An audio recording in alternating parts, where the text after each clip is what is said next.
आदरणीय श्री अनूप कुमार यादव जी, जी।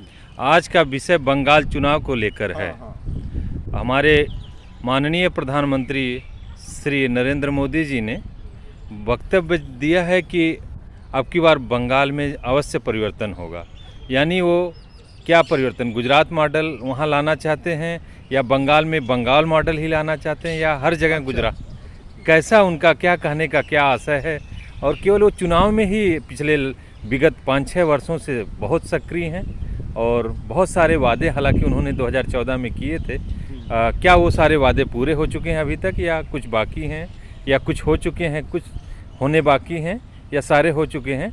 और बंगाल में परिवर्तन क्या, मतलब वहाँ गुजरात मॉडल लागू होगा या गुजरात का मॉडल क्या है या फिर बंगाल का क्या मॉडल है, इसको लेकर ज़रा उनके वक्तव्य पे आप प्रकाश डालिए। मैं यह कहना बता देना चाहता हूँ कि मॉडल होता है, न गुजरात मॉडल होता है न बंगाल मॉडल होता है। अब बूढ़ सुगा पोष नहीं मानता।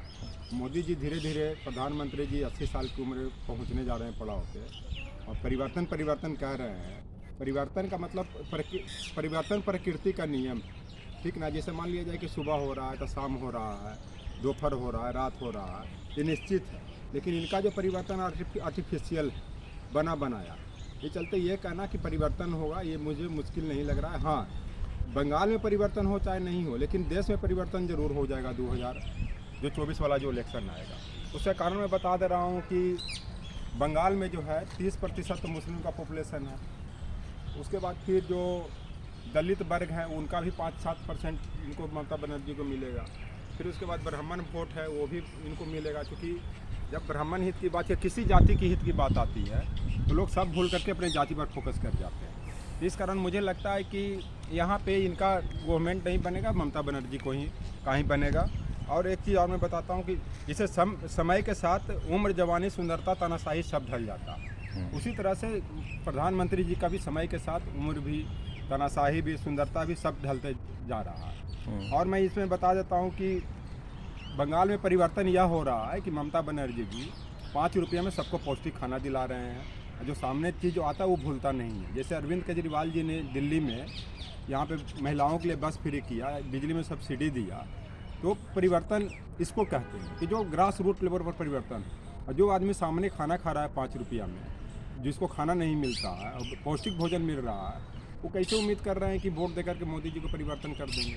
और जो CA NRC के तहत जो दिल्ली में इतना दंगा हुआ, मॉब लिंचिंग हुआ देश में, उसको मुस्लिम कैसे भूल जाएगा। तो परिवर्तन होगा, लेकिन दूसरे ढंग का परिवर्तन होगा, ममता बनर्जी के पक्ष में परिवर्तन होगा। इस चलते ये नहीं कहा जा सकता कि ये हो। और भाड़े के टट्टू से चुनाव नहीं जीता जा सकता। जो सब उठा के जहाँ तहाँ से कि चल रहे, बंगाल में बिहार में इलेक्शन हुआ तो वहाँ से लेकर के सब बंगाल में चले गए, अब भीड़ दिखाने से नहीं। जो वहाँ के जो असली जो बासिंदे हैं, जो नागरिक हैं, वही चुनाव जीताएंगे। तो परिवर्तन इस तरह से होगा, ये नहीं कि मोदी में परिवर्तन हो जाए। अच्छा, झूठ का भी एक सीमा होता है, ठीक ना। इस कारण नहीं। अब एक कहावत है कि बिहार और यूपी में भी कहावत है कि घर वाला बरगद तर वाला घर तर। ये जो सोच रहे हैं, जो समय बाहर को ले करके, जो RSS को जो मोदी भक्त हैं या राम भक्त हैं, उनको ले करके मैं बंगाल में चुनाव जिता दूंगा और बंगाल वाले को मैं बंगाल से बाहर कर दूंगा, वो संभव नहीं है। अगर ये बीजेपी के भक्त हैं तो ममता बनर्जी जी वहाँ की आज बेटी नहीं करके माँ बहन सब हो रही हैं। अब झूठो एक चीज़ और इनका निगेटिव जाए कि जो अभिषेक बनर्जी पर इस सब पर जो चंगुल कस रहे हैं, फंसा रहे हैं, तो उससे कुछ होने वाला नहीं है और निगेटिव ही जा रहा है। एक कहावत है ना, खिसियानी बिल्ली खंभा नोचे, कि जब हार के कगार पे पहुंच रहा हूँ तो चलो इसको ये कर दो।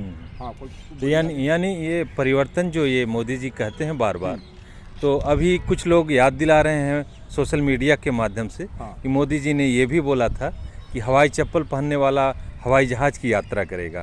और अब मुश्किल कर दिया उन्होंने, मोटरसाइकिल पे चलने लायक भी युवाओं को नहीं छोड़ा है।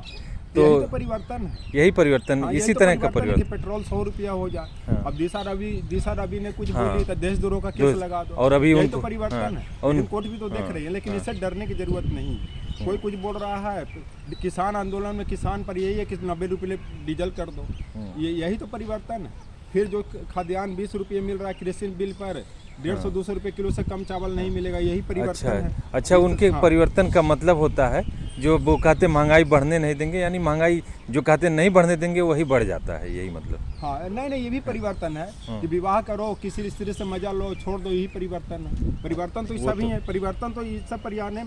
ये परिवर्तन आपको मैं बता रहा हूँ, बंगाल में ही नहीं, बंगाल में ये हरियाणा में परिवर्तन नजर आने जा रहा है। कि हो सकता है कि 2 दिन में 10 दिन के अंदर खट्टर सरकार गिर जाए। उसके बाद बंगाल इलेक्शन में बिहार में परिवर्तन होने जा रहे हैं, क्योंकि हो सकता है कि बिहार में भी, हाँ, कि हो सकता है कि वो बीजेपी वाले जो हैं बोले कि मुझे गृह मंत्रालय दो, तो ये दो। नीतीश कुमार इसी कारण समाजवादी का एक नारा देने जा रहे हैं, उनको परिवर्तन नजर आ गया। क्या हो रहा है, नहीं हो रहा। और जैसे मान लिया केरल में भी दिखा रहे हैं, और श्रीधरन को ले आए हैं बीजेपी में, तो हो सकता है उनको मुख्यमंत्री के ख्वाब दिखाने जा रहे हैं। श्रीधरन भी अपने आप को इंसल्ट करवाने जा रहे हैं। बूढ़ सूगा पोस्ट नहीं मानता है कि बुढ़ापा में चले हैं, 88 बरस की उम्र में मुख्यमंत्री के ख्वाब देखने ही नहीं होगा। जैसे तमिलनाडु में रजनीकांत जी ने अच्छा डिसीजन लिया। डिसीजन ये लिया कि उन्होंने पहले ही बैकअप कर लिया।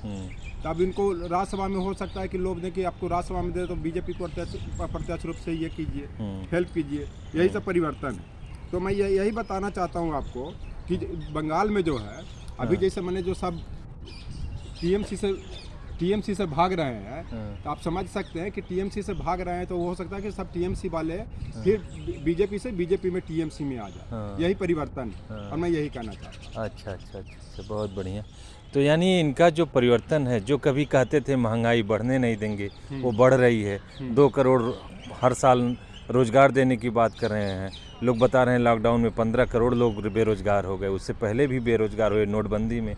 तो मतलब ये कहते कुछ और हैं, होता कुछ और है, ऐसा क्यों है इनके? अरे ये तो पहले ही बोल दिए हैं कि मेरा सब जुमला रहता है। और मैं पहले भी आपको इंटरव्यू में बताया हूँ कि आज तक की भारत का इतिहास उठा के देख लीजिए, 5,000 साल का इतिहास उठा के देख लीजिए, इतना झूठ बोलने वाला कोई भी भारत में नहीं हुआ। और ये भी आप इतिहास उठा के सभ्यता के देख लीजिए कि इतने किसी को बोलने पर कभी पाबंदी नहीं लगी। यहाँ तो बेटी रोटी की तो मैंने सुरक्षा रखना मुश्किल काम है, जब आवाज ही बंद कर दिया जा रहा है, जहाँ आवाज गिरवी रख दिया गया है, शरीर गिरवी रख दिया गया है, तो क्या बोलेंगे? ये तो देश की तो इसमें किसका दोष है? सिर्फ उन्हीं का दोष है या यहाँ की जनता जो उनको बार बार चुन रही है? कोई दोष नहीं था। इस बार बालाकोट अटैक से, जम्मू कश्मीर पुलवामा अटैक से ये हो गए। इस बार जनता ये भूल नहीं करेगी। तो आप देखते रहिए क्या परिवर्तन होगा। ये डीजल पेट्रोल 3 उधर तमिलनाडु के तिकड़ी, इधर पेट्रोल का तिकड़ी मैंने 100 पार कर गया है। ये इनको परिवर्तन दिखा देगा क्या परिवर्तन है। और पिछले 6-7 सालों से यही हर जगह एक स्टार प्रचारक के रूप में भी रहते हैं, कहीं भी चुनाव होता है किसी भी स्टेट में।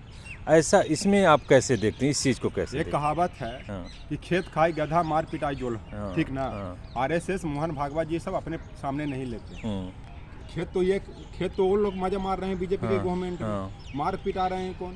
मोदी जी पिटा रहे हैं। अगर हार गए तो मोदी जी पर सारा दोष देंगे, जीत गए तो सारा भागवत जी लेंगे। आरएसएस वाला यही चीज है। एक सवाल और बहुत छोटा सा, अभी मंदिर मुद्दा फिर से गरम मतलब का चर्चा बहुत ही है। बस मैं बोल देता हूँ। और जब इलेक्शन आते हैं ना स्टेट में, तो मंदिर मुद्दा, लव जिहाद, और खास करके जो नहीं मेरा वो कहने का मतलब नहीं था। मतलब ये है कि बहुत पहले भी ऐसा सुनने में आया था कि मंदिर के नाम पे हजारों करोड़ से भी ज़्यादा चंदा जुट चुका है। आज से 93 से लेके 2000 के बीच में बहुत सारे चंदे हो चुके थे, और पुनः फिर चंदे ले रहे हैं। इसका कोई लेखा जोखा नहीं है।